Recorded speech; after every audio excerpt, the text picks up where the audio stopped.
Hello বন্ধুরা, এটা হলো সুন্দরবন ব্লগের তৃতীয় ভাগ।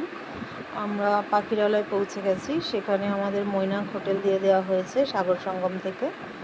আমাদের হোটেলটা খুব সুন্দর ছিল। তারপরে আমরা চেঞ্জ করে পাখিরালয় মার্কেটে ঘুরে নিলাম। ওখানে খুব সুন্দর মার্কেট ছিল। তো আমাদের মার্কেট ঘোরা হয়ে গেলে আমরা ডিনারে চলে যাই। ডিনারে ছিল সাদা ভাত, তারপর আলু ভাজা, ডাল, তারপর এগুলো দিয়ে আমরা খেতে শুরু করি। এখানে আমাদের সাথে যারা গেছিলো, এখানে মাম্পি আমার বান্ধবী খাচ্ছে, আমার দিদি খাচ্ছে, তো আমিও খাওয়া শুরু করে দিলাম। তো এখানে রাত্রেবেলা সবাই মিলে খেতে বসে। ওদিকে আমার হাজব্যান্ড, জামাইবাবু, সঞ্জু ভাই সবাই ছিল। তো আমরা এখন ডাল দিয়ে আলু ভাজা দিয়ে ভাত খাচ্ছি।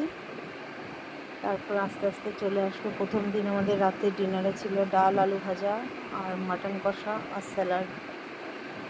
খুব সুন্দর রান্না হয়েছিল। এদের রান্না ভীষণই ভালো। মাটনটা খুব সফট এবং ভালো সেদ্ধ হয়েছিল। আলু দিয়ে মাটনের পাতলা ঝোল ছিল।